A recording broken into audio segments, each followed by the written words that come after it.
ಛತ್ತೀಸ್ಗಢದ ವಿವಿಧೆಡೆ ಇಂದು ಬೆಳಗಿನ ಜಾವ ಭದ್ರತಾ ಪಡೆಗಳು ಮತ್ತು ನಕ್ಸಲರ ನಡುವೆ ನಡೆದ ಗುಂಡಿನ ಚಕಮಕಿಯಲ್ಲಿ ಭದ್ರತಾ ಪಡೆಯ ಓರ್ವ ಸಿಬ್ಬಂದಿ ಹುತಾತ್ಮರಾಗಿದ್ದು ಸುಮಾರು 27 ನಕ್ಸಲರು ಹತರಾಗಿದ್ದಾರೆ.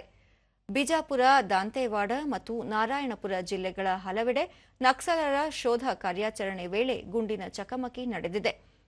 ಕಾರ್ಯಾಚರಣೆಯಲ್ಲಿ ಸಿಪಿಐಎಂ ಪ್ರಧಾನ ಕಾರ್ಯದರ್ಶಿ ನಂಬಾಲ ಕೇಶವರಾವ್ ಅಲಿಯಾಸ್ ಬಸವರಾಜು ಹತರಾಗಿದ್ದಾರೆ ಎಂದು ವರದಿಯಾಗಿದೆ.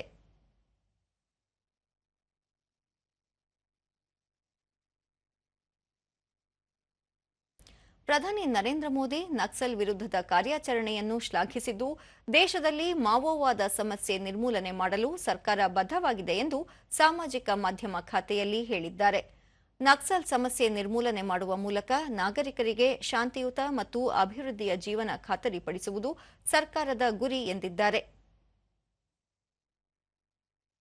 ಗೃಹ ಸಚಿವ ಅಮಿತ್ ಶಾ ನಕ್ಸಲ್ ಸಮಸ್ಯೆಯನ್ನು ನಿರ್ಮೂಲನೆ ಮಾಡುವ ಗುರಿಯಲ್ಲಿ ಇದೊಂದು ಮಹತ್ವದ ಹೆಜ್ಜೆ ಎಂದು ಟ್ವೀಟ್ ಮಾಡಿದ್ದಾರೆ. ನಕ್ಸಲ್ ವಿರುದ್ಧದ 3 ದಶಕಗಳ ಹೋರಾಟದಲ್ಲಿ ಪ್ರಥಮ ಬಾರಿಗೆ ಪ್ರಧಾನ ಕಾರ್ಯದರ್ಶಿ ಶ್ರೇಣಿಯ ನಕ್ಸಲ್ ನಾಯಕರೊಬ್ಬರು ಹತರಾಗಿದ್ದಾರೆ. ಈ ಕಾರ್ಯಾಚರಣೆ ನಡೆಸಿದ ಭದ್ರತಾ ಪಡೆಗಳ ಸಾಹಸ ಶ್ಲಾಘನೀಯ ಎಂದರು. 2026ರ ಮಾರ್ಚ್ 31ರೊಳಗೆ ದೇಶದಲ್ಲಿ ನಕ್ಸಲ್ ಸಮಸ್ಯೆ ಸಂಪೂರ್ಣ ನಿರ್ಮೂಲನೆ ಮಾಡುವ ಗುರಿಯನ್ನು ಕೇಂದ್ರ ಸರ್ಕಾರ ಹೊಂದಿದ್ದು, ಈ ನಿಟ್ಟಿನಲ್ಲಿ ಆಪರೇಷನ್ ಬ್ಲಾಕ್ ಫಾರೆಸ್ಟ್ ಕಾರ್ಯಾಚರಣೆಯಲ್ಲಿ 54 ನಕ್ಸಲರನ್ನು ಬಂಧಿಸಲಾಗಿದ್ದು 84 ನಕ್ಸಲರು ಶರಣಾಗತರಾಗಿದ್ದಾರೆ ಎಂದು ಸಚಿವ ಅಮಿತ್ ಶಾ ಹೇಳಿದ್ದಾರೆ.